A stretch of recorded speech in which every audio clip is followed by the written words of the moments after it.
लेकिन जो तब का ईवीएम और आज का ईवीएम, दोनों ईवीएम में फर्क है। 125 करोड़ लोग सड़क पर है। आम जनमानस ईवीएम को हटाना चाहती है। 2014 में जो इनको वोट जो लोगों दिया था वो 50 का एंटी कन्वेंसिंग था। लेकिन आप कह रहे हैं दंगाई पार्टी बन गई, लेकिन मोदी जी को जनता का प्यार मिल रहा है, उनको समर्थन मिल रहा है। 5 राज्यों में विधानसभा चुनाव सरकार बन गई उनकी। अटल बिहारी वाजपेयी और लाल कृष्ण आडवाणी की भारतीय जनता पार्टी थी, ये आरएसएस के भारतीय जनता पार्टी नहीं थी, नफरत की भारतीय जनता पार्टी नहीं थी।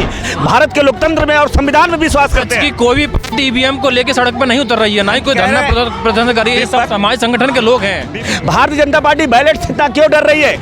प्रस्तों का ये आज पार्टी बन गई है और वे बिल्कुल जनता के छाती पर राज करना चाहती है।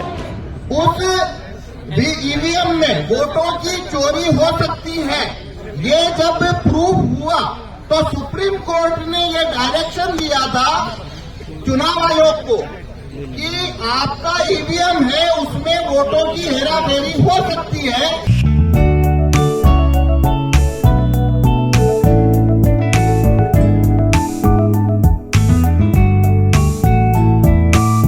इसे आप ज्यादा वेरीफाइएबल बनाइए। तो 2011 के अंदर ये वीवीपैट चुनाव आयोग ने जोड़ा है। वीवीपैट करता क्या है? वोटर जिस सिंबल को वोट देगा वो वीवीपैट में उस सिंबल की पर्ची देखता है, वो उस सिंबल की उसमें पर्ची देखता है। तो ये इसे वेरीफाइएबल कैसे कहते हैं? आपने जिस सिंबल को वोट दिया, वीवीपैट में आपने उस सिंबल की छपी हुई पर्ची देखी, तो ये वेरीफाई हो गया कि आपने जहां वोट दिया वीवीपैट में वही पर्ची देखी, तो आपका वोट चोरी नहीं हो रहा है। ये आर्गुमेंट के साथ में वीवीपैट भारत में 2012 में लाया गया।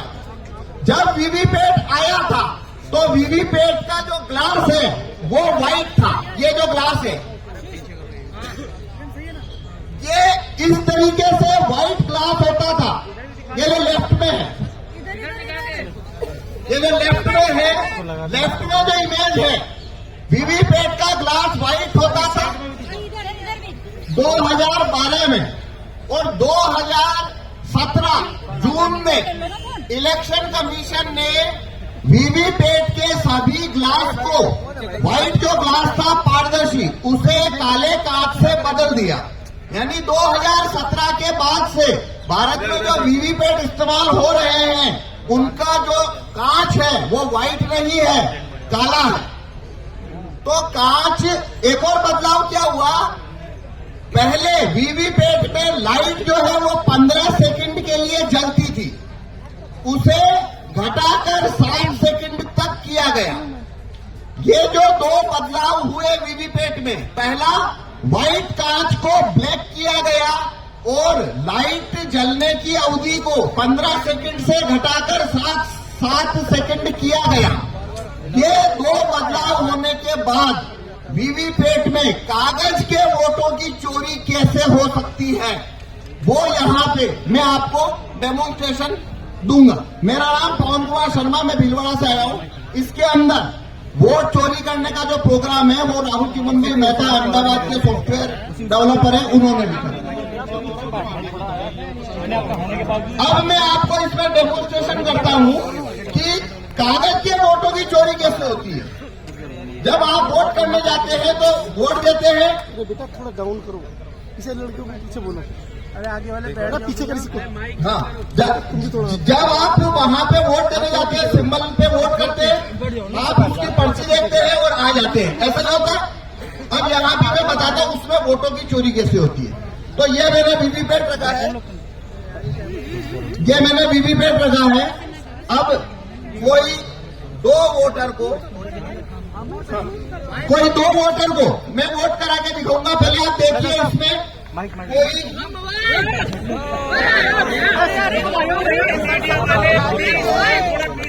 देखिए इसमें कोई छपी हुई पर्ची नहीं है।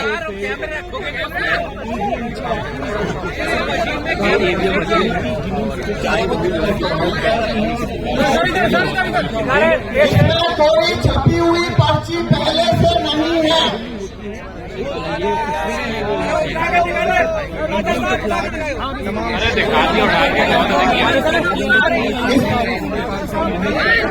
इसमें पहले से कोई छपी हुई पर्ची नहीं है, ये मैंने आपको बोल के बताया।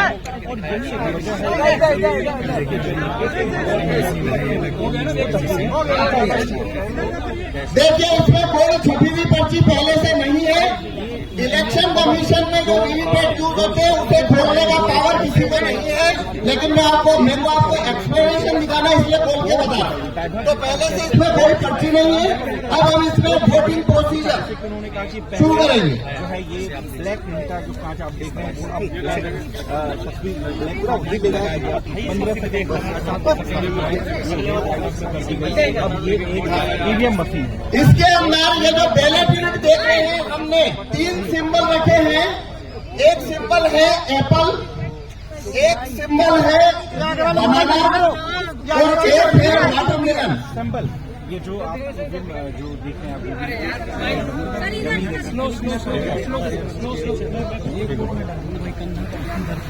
सबरे वोट डाल लो यार, जब जाए मैं तब डाले नहीं, मत डालो यार। एप्पल, बनाना, वाटरमेलन, ये 3 सिंबल हमने इसके अंदर रखे हैं। इस पे हम वोट करके देखेंगे।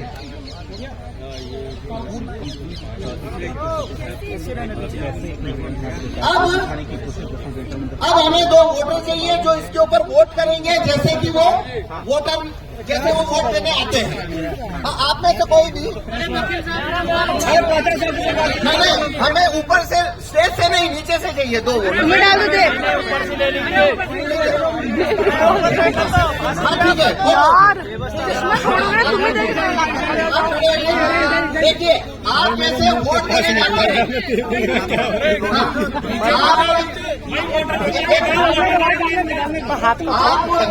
आप कैसे वोट देने जाते हैं, अपना वोट देते हैं। वोट देने के बाद में अपना सिंबल जो पर्ची आपने सिंबल को वोट दिया, वो सिंबल देखते हैं और चले जाते हैं। उसी तरीके से आपने यहाँ वोट करना है, अपना वोट देके जाना। आप बनाना को वोट करिए। आप ये बनाना का बटन दबाइए। केले का बटन दबाइए। मोबाइल आगे कर ले भाई, मोबाइल डाले आर के नाइन। अभी आर के नाइन मोबाइल नीचे कर ले। केला देख लिया आपने? देखी केला दिखा। अरे इसको बोलो ना, फोन आएगा। इधर इधर इधर। अभी लाइट बंद हो गया, 7 सेकंड नहीं चलता। आपने क्या देखा? आपने क्या देखा? हमने किसे वोट दिया? केले को। अब हमें एक वोट चाहिए, आप भी दीजिए। केले को वोट दीजिए, केला को वोट दीजिए। ठीक है, हो गया वोट आपका। अब देखिए अपना सिंबल देखिए, केला आया। आप देखिए, इसमें केला दिख रहा है। देखिए, अच्छा लाइट बंद हो गया। 7 सेकंड में बंद हो जाता है। हमने 2 वोट दिए हैं। हमने 2 वोट दिए। दोनों कौन सा सिंबल देखा? दोनों ने केला देखा, दोनों ने केला दबाया। तो उसमें से 2 वोट निकलना चाहिए बनाना। लेकिन यह देखिए, एप्पल निकल रहा है। एप्पल निकल रहा है भाई। निकाल के दिखाओ। एक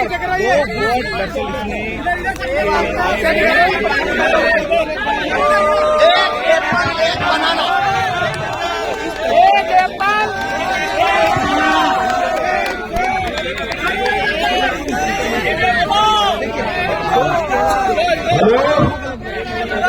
एक एप्पल और बनाना, एक केला और सेब। अब मैं फिर से ये आपको करके बताता हूँ। Very good. अब देखिए, अब फिर से करते हैं। अब आप यहाँ पे देखना आपको क्या सिंबल दिखता है। हम मैं फिर से दबाता हूँ। ये जैसे हमने दबाया एप्पल, तो देखिए क्या छपा आपको? एप्पल का वोट हो गया। दबाने के बाद देखिए, इसमें जो प्रोग्राम डाला है उसके अंदर एप्पल जीतेगा, एप्पल जीतेगा, ऐसा इसमें हमने प्रोग्राम डाला। तो बनाना को जब वोट दिया तो उसने बनाना का वोट चोरी कर लिया। अब लेकिन एप्पल का वोट ये चोरी नहीं करेगा। अब वाटरमेलन पे देखेंगे, तो देखिए हम यहाँ दो वोट दिए हैं, दोनों तरबूज को दिए हैं, तो 2 वोट आना चाहिए तरबूज का पर्ची। तो ये देखिए इसमें से वापस से क्या हुआ, इसने वापस तरबूज का वोट चोरी कर लिया।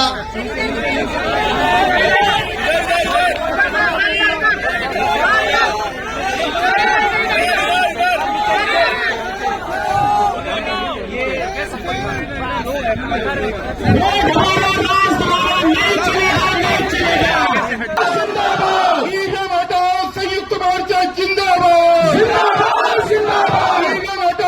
संयुक्त मोर्चा जिंदाबाद, एक एक साथी जिंदाबाद, एक एक नागरिक जिंदाबाद, एक एक बहन जिंदाबाद, एक एक भाई जिंदाबाद,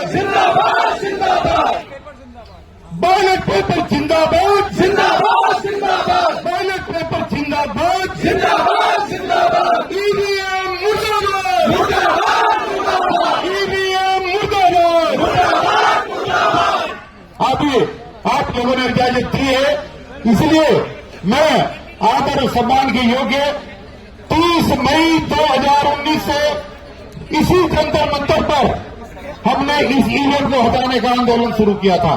आज ये वहां से बढ़कर के आज इस रूप में आया है और तमाम बुद्धिजीवी साथियों का इसमें सहयोग और समर्थन रहा है। तो मैं आदर और सम्मान के योग्य आदरणीय भानु प्रताप सिंह जी से ये आग्रह करूंगा, ये निवेदन करूंगा कि 5 सदस्यीय राष्ट्रीय कोऑर्डिनेशन टीम की आज घोषणा करें और सबका कद और स्तर बराबर होगा। हम सब लोग उसके बाद में प्रदेश स्तर पर, जिला स्तर पर, तहसील स्तर पर, लोकसभा स्तर पर अलग अलग टीम की फिर घोषणा करेंगे। 1 महीने के अंदर पूरा काम हो जाएगा। और जैसे राजेंद्र पाल गौतम जी ने कहा कि आने वाले समय में ये 1 महीने के आंदोलन ये देश की आजादी का दूसरा आंदोलन बनेगा। ये आप लोगों से हमारा आश्वासन है। तो मैं भानु प्रताप जी को बुलवाने से पहले आप लोगों ने कहूंगा कि जोरदार तालियों से भानु प्रताप जी का आप स्वागत करें।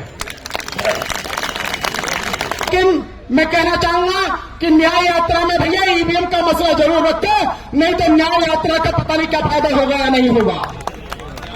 इसलिए 14 जनवरी से आंदोलन शुरू होगा हर जिले में, हर लोकसभा में, और उससे पहले जो भी साथी हैं जहां जिम्मेदारी संभालेंगे लोकसभा और जिला में, उनकी घोषणा कर दी जाएगी बाकायदा।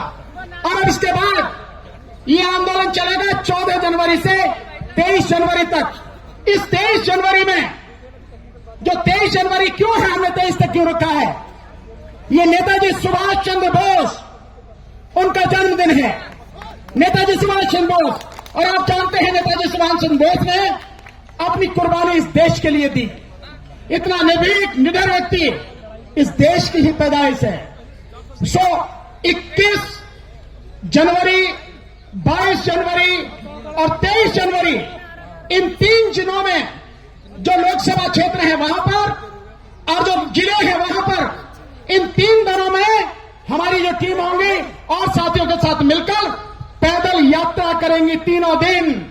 और ये यात्रा हमारी 23 जनवरी को नेताजी सुभाष चंद्र बोस जी के जन्मदिन पर खत्म होगी। और इसके बाद जो प्रोग्राम होगा वो होगा 30 जनवरी, महात्मा गांधी जी का पुण्यतिथि। उस 30 जनवरी को इस देश के जितने भी प्रदेश हैं, उन सभी प्रदेशों में जो इलेक्शन ऑफिसर्स हैं, उन इलेक्शन ऑफिसर्स के यहां हमारे प्रतिनिधि जो हर प्रदेश की राजधानी में हैं, वो सारे प्रतिनिधि मार्च करते हुए जाएंगे और अपना ज्ञापन इलेक्शन कमीशन को देंगे, अपना रिप्रेजेंटेशन उनके सामने रखेंगे 30 जनवरी। और दिल्ली में हम सब लोग, हमारे सारे साथी जो दिल्ली में हैं, वो सारे के सारे लोग यहां इलेक्शन कमीशन ऑफ इंडिया पर यहां मार्च करते हुए जाएंगे और उनको बाकायदा हम अपनी तरफ से, हमारा डेलीगेशन जाएगा, उनको हम अपना ज्ञापन देंगे। और इसके बाद जो लड़ाई होनी है वो लड़ाई होनी है सुप्रीम कोर्ट पर। तो सुप्रीम कोर्ट के चीफ जस्टिस और सभी अन्य जजेस को 15 फरवरी को 15 ओके, थोड़ा सा 15 जनवरी को हम सारे दिल्ली के साथी, सारे एडवोकेट मिलके इसी 15 जनवरी को सुप्रीम कोर्ट के सामने जाएंगे और जो ऑनरेबल चीफ जस्टिस साहब हैं, जो और जजेस हैं, उनको हम अपना रिप्रेजेंटेशन देंगे, उनसे रिक्वेस्ट करेंगे कि इस ईवीएम को, इस प्रणाली को, इसकी तकनीक को आप भी नहीं जानते। इस देश के तमाम सुप्रीम कोर्ट के जजेस, हाई कोर्ट के जजेस, नीचे डिस्ट्रिक्ट कोर्ट के जजेस, तमाम IAS officers, IPS officers, doctors, advocates, professors, PhD वाले, सारे पढ़े लिखे लोग, इंजीनियर्स, एक्सेप्ट सॉफ्टवेयर इंजीनियर्स, सामाजिक कार्यकर्ता, कोई नहीं जानता इसकी तकनीक कैसे काम करती है। कोई नहीं जानता कि ये जो हमारे देश में अपनाई गई है, हम इसको क्यों, जब हमें पता ही नहीं लगती हमारी वोट कहां है, क्यों उसको स्वीकार किए हैं। ऊपर से नीचे जितने भी पढ़े लिखे लोग हैं, जब वो नहीं जानते तो आधी आबादी जो अनपढ़ है वो कैसे जानेगी। और हम सारे के सारे अंधे होकर केवल वोट डाले चले जा रहे हैं। ये हमारी योग्यता पर, हमारे इंसान होने पर, नागरिक होने पर एक बहुत बड़ा प्रश्न चिन्ह है। इसलिए सुप्रीम कोर्ट का हम रिप्रेजेंटेशन अपना देने जाएंगे 15 जनवरी को। ये कार्यक्रम इस तरह से 30 जनवरी तक चलेगा और आपके माध्यम से जितनी भी पॉलिटिकल पार्टियां हैं, आरजेडी और समाजवादी पार्टी और यहां पे अंबेडकर समाज पार्टी और साथ में जो आजाद समाज पार्टी, उनके साथी यहां पर हैं, जो ग्लोबल रिपब्लिकन पार्टी है उनके साथी यहां पर हैं, और भी कई साथी हैं, बहुजन समाज पार्टी के साथी भी हैं। बहन जी से कहना भाई जरूर नाम है, हाँ, वोटर्स पार्टी ऑफ इंडिया, वो भी इंटरनेशनल, वो भी हमारे साथ में है। इतने लोग हैं, हम आपके माध्यम से निवेदन करेंगे वो भी सब हमारा साथ दें। सो ये रहेगा, ये कार्यक्रम रहेगा। अगर किसी का नाम लेना रह गया है तो वो इसको अदरवाइज ना ले, परेशान ना हो। सब लोग हैं, जब पूरी लिस्ट आएगी उसमें सब कुछ आएगा कि कौन कौन पार्टियां, कौन कौन संगठन पूरे देश से इसमें शामिल हैं। साथियों, सबका नाम आएगा, किसी का रहेगा नहीं। जो साथ दे रहा है, जो खड़ा हो रहा है, उसकी यहां पर पहचान होना जरूरी है। सब आएगा साथियों, परेशान होने की जरूरत नहीं है। साथियों नमस्कार, मैं हूं विपिन सिंह और आप देख रहे हैं इंडस न्यूज। मेरे साथ हैं राजेंद्र यादव जी। राजेंद्र यादव जी सामाजिक मुद्दों में, सोशल मुद्दों पे हमेशा अपनी बात रखते थे और पॉलिटिक्स पे लेके तो अक्सर अपनी बेबाकी से राय रखते हैं। उन्हीं से हम बात करेंगे। आज यहाँ पे दिल्ली में जंतर मंतर ईवीएम हटाओ को लेकर प्रोटेस्ट हो रहा है, तो ईवीएम को लेकर इनकी क्या राय है, क्योंकि कई सारे पॉलिटिकल मुद्दों पे अपनी बेबाकी से राय रखते हैं, लेकिन ईवीएम को लेकर हम जानेंगे। सर, ईवीएम को लेकर आप लोग यहाँ प्रोटेस्ट कर रहे हैं, ईवीएम हटाओ देश बचाओ की बात कर रहे हैं, क्यों ईवीएम हटाना इतना जरूरी हो गया सर? बहुत बहुत धन्यवाद आपके तमाम चैनल और साथ साथ सारे, बहुत बहुत बधाइयाँ। लेकिन मैं साफ मैं आपका प्रश्न का उत्तर देना चाहूँगा पत्रकार से कि आज इस देश ईवीएम को जो लाया गया था,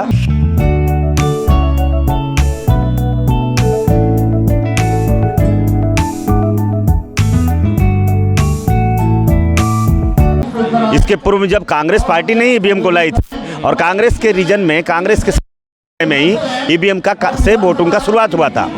लेकिन जो तब का ईवीएम और आज का ईवीएम, दोनों ईवीएम में फर्क है। और जिसका प्रमाण आपके कि ईवीएम 2014 तक अगर बेईमान होता तो नरेंद्र मोदी की सरकार, भारतीय जनता पार्टी की सरकार नहीं बनती।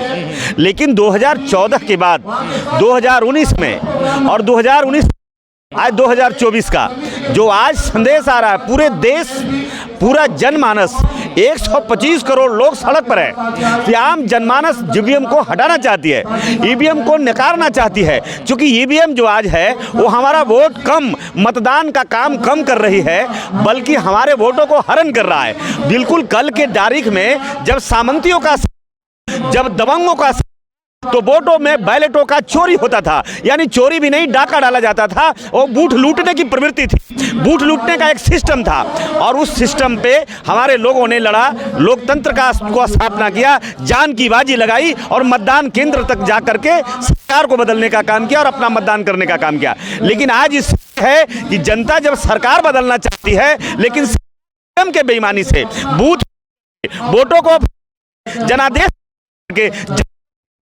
करना चाहती है, क्योंकि देश में अब जनादेश नहीं है इनका। 2014 में जो इनको वोट जो लोगों दिया था वो 50 का एंटी कन्वेंसिंग था। कांग्रेस के जो सत्ता के खिलाफ एक लहर थी और बिल्कुल कांग्रेस का कोई विकल्प नहीं था, इसलिए परिवर्तन के लिए भारतीय जनता पार्टी के लोगों ने पसंद किया था। और वो भारतीय जनता पार्टी थी अटल बिहारी वाजपेयी और लाल कृष्ण आडवाणी की भारतीय जनता पार्टी थी, ये आरएसएस के भारतीय जनता पार्टी नहीं थी, नफरत की भारतीय जनता पार्टी नहीं थी। भले ही उनका 370 का मुद्दा रहा हो, भले ही उनका राम मंदिर मुद्दा रहा हो, लेकिन आज जो ये हालात है, जो स्थिति है इस देश में, जो डेमोक्रेसी को खत्म करना, लोकतंत्र को खत्म करना, संविधान को खत्म करना, यानी हिंदू मुस्लिम का दंगा पूरे देश में वातावरण का वातावरण बनाना, आज का जो भारतीय जनता पार्टी है, नरेंद्र मोदी की भारतीय जनता पार्टी, ये पूरा एकदम दंगाइयों का, ये नफरत करने वाले फिरकाप्रस्तों का ये आज पार्टी बन गई है और ये बिल्कुल जनता के छाती पर राज करना चाहती है। लेकिन आप कह रहे हैं दंगाई पार्टी बन गई, लेकिन मोदी जी को जनता का प्यार मिल रहा है, उनको समर्थन मिल रहा है, 5 राज्यों में विधानसभा चुनाव सरकार बन गई उनकी, और मोदी जी ने कहा था कि जातिवादी भ्रष्टाचारी लोगों को, परिवारवादी लोगों को जनता सिर से नकार दिया। 5 राज्यों का जो मैंडेट आ रहा था और 5 राज्यों का एग्जिट पोल आया था और 5 राज्यों का इंटेलिजेंस आ रहा था, वही तो भारतीय जनता पार्टी को घबराहट हुई कि ये 4 राज्यों से भारतीय जनता पार्टी समाप्त हो रही थी। 4 राज्यों से इंटेलिजेंस का जो रिपोर्ट था, ये भारतीय जनता पार्टी के खिलाफ लहर नहीं, एक बड़ा तूफान चल रहा था। अब भारतीय जनता पार्टी और परिवार आपस में बैठकर कहा कि अगर 2024 में चुनाव है, 4 राज्यों में भारतीय जनता पार्टी हारती है, तो बिल्कुल पूरे देश में मैसेज जाएगा कि पूरे देश के 125 करोड़ जनता भारतीय जनता पार्टी के खिलाफ में खड़ा है। इन आनन फानन में ईवीएम को, वोटों को अपहरण किया है और जबरदस्ती 4 राज्यों में काम किया है, जिसको हम नहीं मानते कि मेंटेड है। हम कह रहे हैं, आज भी आपको मैं कह रहा हूं कि भारतीय जनता पार्टी को डर क्यों लग रहा है? भारतीय जनता पार्टी बैलेट से इतना क्यों डर रही है? भारतीय जनता पार्टी अगर बैलेट से डर रही है, आज मुझे बताइए, आपने कभी सुना नहीं था आज तक, ये पहली बार आनंद फानन में पार्लियामेंट में एक बिल आया जो न्यायपालिका के अंदर ब्लैक आया गया ताकि हम प्रोटेस्ट नहीं कर सके, ताकि हम लोकतांत्रिक तरीकों से जो विरोध करने का जो अधिकार है वो अधिकार को खत्म कर सके। कल ये भारतीय जनता पार्टी ये पूरे मुद्दा बनाए। विपक्ष की मुख्य पार्टी कांग्रेस ही ईवीएम का विरोध नहीं किया। जब इंडिया अलायंस की बैठक में उनसे सवाल पूछा गया खड़गे जी से, तो उसको सवाल को ही टाल गए ईवीएम वाले सवाल। देखिए, सवाल है कांग्रेस और भारतीय जनता पार्टी का देश नहीं है, पार्टी में चुने गिने लोग हैं। पार्टी ये लोकतांत्रिक देश है जिसमें से 140 करोड़ लोग भारत के लोकतंत्र में और संविधान में विश्वास करते हैं। कोई भी पार्टी ईवीएम को लेकर सड़क पर नहीं उतर रही है, ना ही कोई धरना प्रदर्शन कर रही है, ये सब समाज संगठन के लोग हैं। विपक्ष, मुझे उसकी परवाह नहीं है, लेकिन कर रही है, लेकिन आप बेईमान नहीं हैं, आप चोर नहीं हैं, फिर आपको क्यों डर है? आप ईवीएम को लेकर के घूम रहे हैं, आप गले लगाना चाहते हैं ईवीएम को, आप बैलेट को हटाना चाहते हैं, नफरत की नजर से देखना चाहते हैं। आखिर कारण क्या है? ये तो स्पष्ट रूप से मालूम पड़ रहा है। आप ईवीएम को और बैलेट से घबराते हैं क्योंकि आप जनादेश के विरोधी हैं, जनादेश का अपहरण करना चाहते हैं, जनादेश के लोग को जनादेश के खिलाफ काम करना चाहते हैं। जनता के विजवाज जनादेश और भारतीय जनता पार्टी और ईवीएम के खिलाफ में है। चुनाव आयोग आपकी बातों को सीरियस नहीं ले रहा, आपकी बात तवज्जो नहीं दे रहा। कल जो वकील लोगों ने जो प्रोटेस्ट किया था उनको डिटेन कर लिया गया, किस तरह देखते हैं? डिटेन करें, इन्होंने 74 में भी इमरजेंसी, और आप यही कांग्रेस पार्टी जो आज विपक्ष में बैठी है, कल तक सत्ता में थी और इमरजेंसी लाया गया था आंदोलन करने वालों को, जो बिहार से जयप्रकाश नारायण के नेतृत्व में मात्र एक संघर्ष समिति का इसी तरह का आंदोलन शुरू हुआ था और उसी आंदोलन की आग में कांग्रेस खत्म हो गई थी। लेकिन भारतीय जनता पार्टी को भी कहेंगे, आज उससे भी बड़ी आग, आज बड़ी चिंगारी यहाँ पर है, एक चिंगारी से जलकर राख हो जाएगा। ये आज का जंतर मंत्र का मैसेज एक कश्मीर से कन्याकुमारी तक जाएगा और इसमें भारतीय जनता पार्टी भी नहीं बचने वाली है। और विपक्ष को भी कह रहा हूं, अगर विपक्ष 1-2 दिन के अंदर ये डिक्लेयर नहीं किया ईवीएम पर अपना रोक, तो भारतीय जनता पार्टी के हम ये कांग्रेस से भी इनका, ये दोनों बन गए हैं। इसलिए मैं नहीं कह रहा हूं विपक्ष और कांग्रेस, जनता नहीं चाहते बैलेट। मालूम है पत्रकार साहब बड़े अच्छी तरीके से, ईवीएम पर चुनाव कराने वाले लोग हैं। ईवीएम आपकी देन नहीं है, ये आपने भारत में इन्वेंशन नहीं किया ईवीएम, लेकिन जिस देश ईवीएम लाया, आप मुझे बताइए, क्या कनाडा में ईवीएम चलता है? क्या जापान में ईवीएम चलता है? क्या अमेरिका में ईवीएम चलता है? जिस अमेरिका कंट्री ने ईवीएम लाया और उसी ईवीएम जब लोगों को लगा कि धोखा हो रहा है, जनादेश का है, वहां के सीनेट ने सिर्फ पास किया 24 घंटे के अंदर ईवीएम को हटाकर आज बैलेट चुनाव हो रहा है। क्या आप अमेरिका से चले गए? क्या आप जापान से? क्या आप चीन से?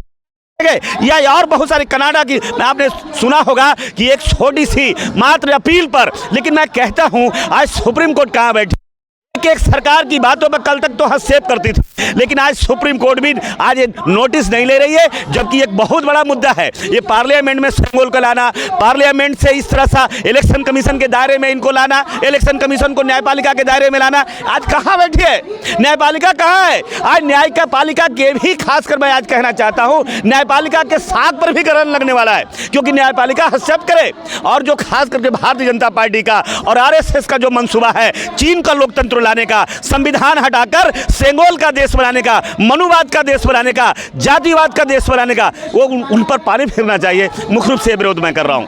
तो ये थे राजेंद्र यादव जी। इन्होंने कहा कि सरकार ईवीएम को लेके, ईवीएम में गड़बड़ी है और जो देश ईवीएम को बनाता है वही ईवीएम से वोट नहीं कराता है। इन्होंने कहा विपक्ष को भी इसके लिए आवाज़ उठानी चाहिए। ये देश ना भाजपा का ना कांग्रेस का है, ये देश हम सबका है और हम सबको ईवीएम खिलाफ सड़क पर उतरना चाहिए। विपक्ष को भी अल्टीमेटम दे दिया है। आप देखते रहिए मेरे साथ इंडिया न्यूज़ 24/7। धन्यवाद।